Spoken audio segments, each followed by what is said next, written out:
আশা করছি আপনারা সকলেই ভালো আছেন, আমরাও ভালো আছি। মঙ্গলবার সকাল এখন 8টা বাজে।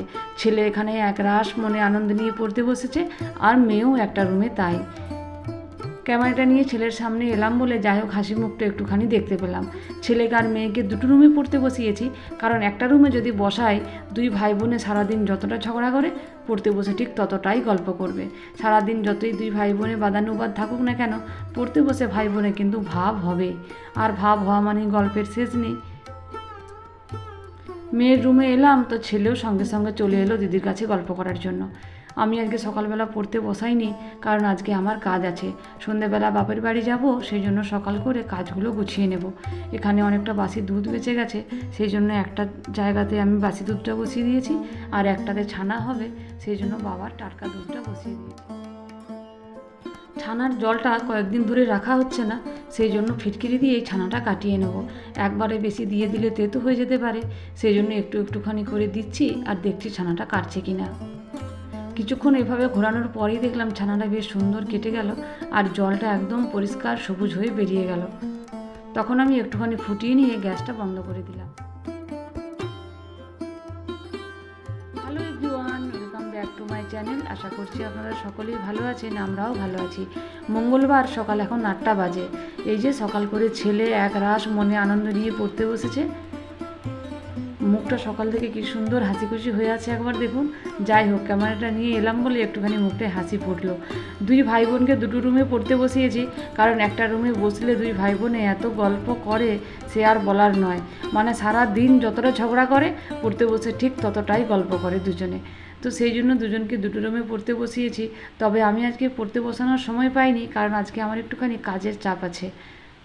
ওদেরকে একটুখানি দেখে আমি চলে এলাম রান্নাঘরে। দুই ভাই বোন দুদিন দুধ খাইনি, সেই জন্য অনেকটা দুধ বেঁচে গেছে। রান্নাঘরে এসে সবার প্রথমে দুধটা বসিয়ে দিয়েছি। একদিকে বাসি দুধটা বসিয়ে দিয়েছি, আর একদিকে বাবার ছানা হবে, সেই জন্য টাটকা দুধটা বসিয়ে দিয়েছি। ছানার জলটা কয়েকদিন রাখা হচ্ছে না, সেই জন্য আজকে ফিটকিরি দিয়ে ছানাটা একটুখানি করে নিচ্ছি।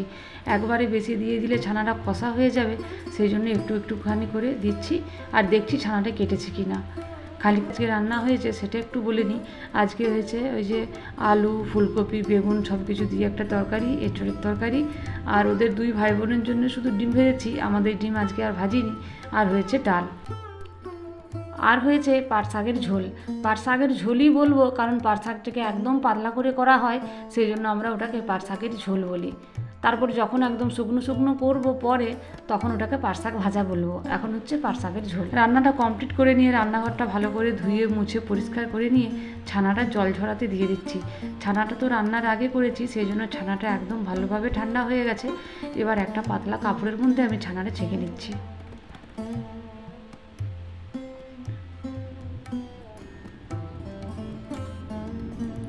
এর আগে যতবার মিষ্টি করেছি ততবারই ছানাটা গরম অবস্থায় ছাঁকা হয়েছে, সেই জন্য অসুবিধে হতো।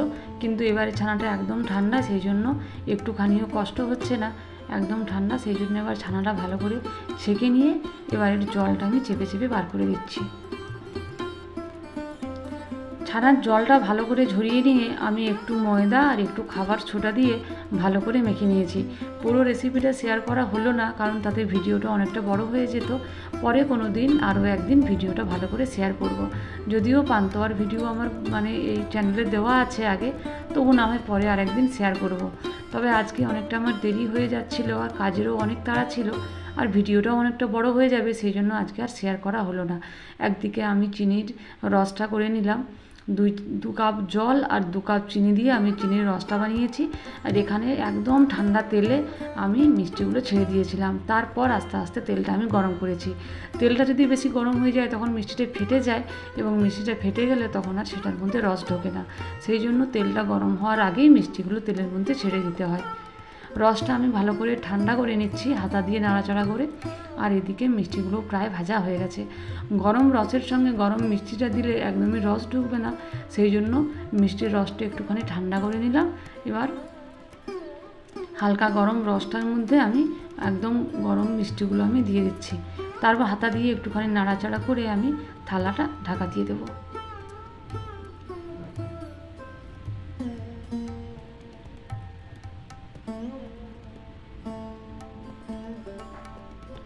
মিষ্টিগুলো আমি একদিকে করে ঢাকা দিয়ে দিয়েছি, আর এইদিকে আমি আলু ভাজাটা বসিয়ে দিয়েছি। আলু ভাজাটা হয়ে যাওয়ার পর আমি কিছু লুচিও করে নিচ্ছি, কারণ মেয়ের বাবা আমাদের সঙ্গে যাবে না, ও রাত্রের জন্য খাবারটা আমি তৈরি করে দিয়ে যাচ্ছি। একটু বেশি করে লুচিটা করছি যাতে রাত্রেও হয়ে যায়, আবার পরের দিন সকালটাও হয়ে যায়।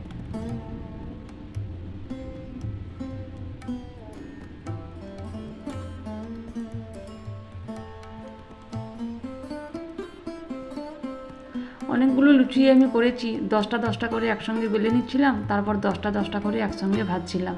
সব লুচিগুলো একসঙ্গে বেলে নিলেও লুচিটা ভালো হয় না, তো সেই জন্য আমি একটু একটু করে বেলছিলাম, আবার অল্প অল্প করে ভাজছিলাম। একটা একটা করে আমার লুচিগুলো সবগুলোই প্রায় ভাজা হয়ে গেছে। এই যে এখানে একটা ছোট হাঁড়ি রাখানি হয়েছে, আর এইখানে নিচে একটা থালাতে কয়েকটা লুচি নামানো আছে। তবে থালার লুচিগুলো বেশ একটা ফুলেনি, ওই জন্য একটুখানি আলাদা রেখেছি। আর এই যে হাঁড়ির লুচিগুলো খুব সুন্দর ফুলেছে। থালার লুচিগুলো আমরা সবাই হাতে হাতে খেয়ে শেষ করে দিয়েছি।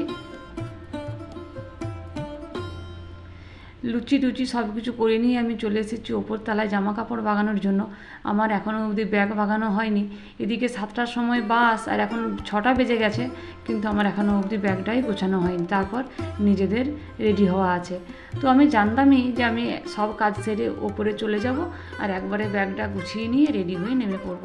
তো সেই জন্য আমি সবার প্রথমে ব্যাগটা গুছিয়ে নিচ্ছি, আর একেবারে ব্যাগটা গুছিয়ে নিয়ে রেডি হয়ে নেমে পড়ব। বাপের বাড়িতে এখন হরিনাম চলছে, আর সেই হরিনাম উপলক্ষে আমরা এখন যাচ্ছি।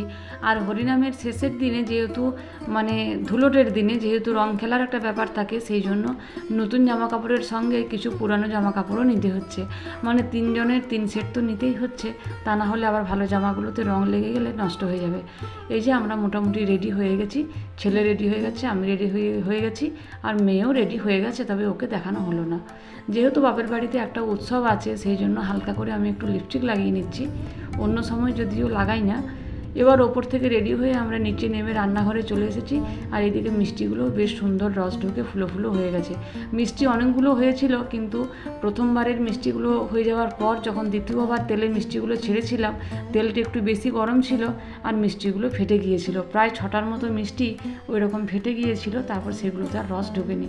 সেই জন্য সেই মিষ্টিগুলো আর নিলাম না, আমরাই বাড়িতে সেগুলো খেয়ে নিলাম। আর এই যে মিষ্টিগুলো ঢুকিয়ে নিচ্ছি, আর আনা হয়েছে কিছু গুড়ের লাড্ডুগুলোও ঢুকিয়ে নিচ্ছি। বাড়ি থেকে বেরিয়ে আমরা এবার বাসে উঠে গেছি। সন্ধ্যে 7টার সময় আমাদের বাস ছিল। বাসে ওঠার পর বাসটা ছেড়ে দিয়েছে, এখন আমরা বাসে যাচ্ছি।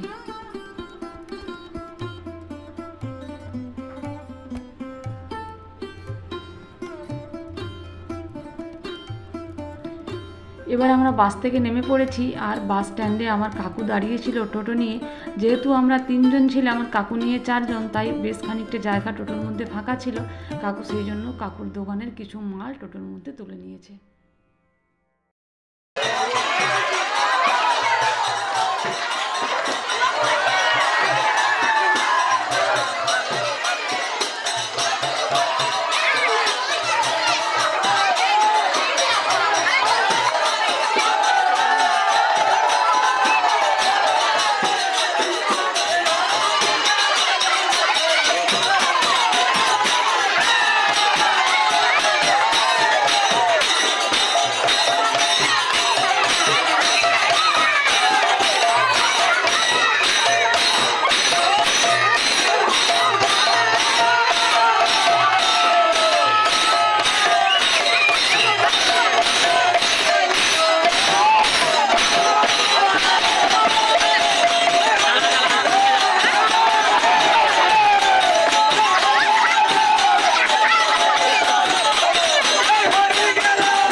বাড়িতে এসে যখন পৌঁছেছি, তখন হরিনামের নগর সংকীর্তন শুরু হয়ে গেছে।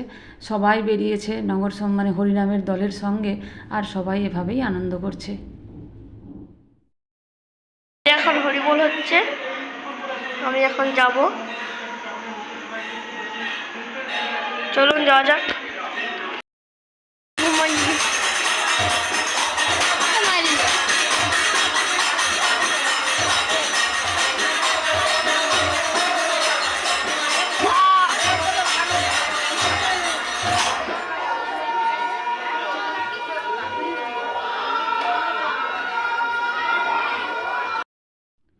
এখন বাজে রাত্রি 12টা, আমরা সবাই খাওয়া দাওয়া করে এখন হরিনাম শুনতে বসে গেছি।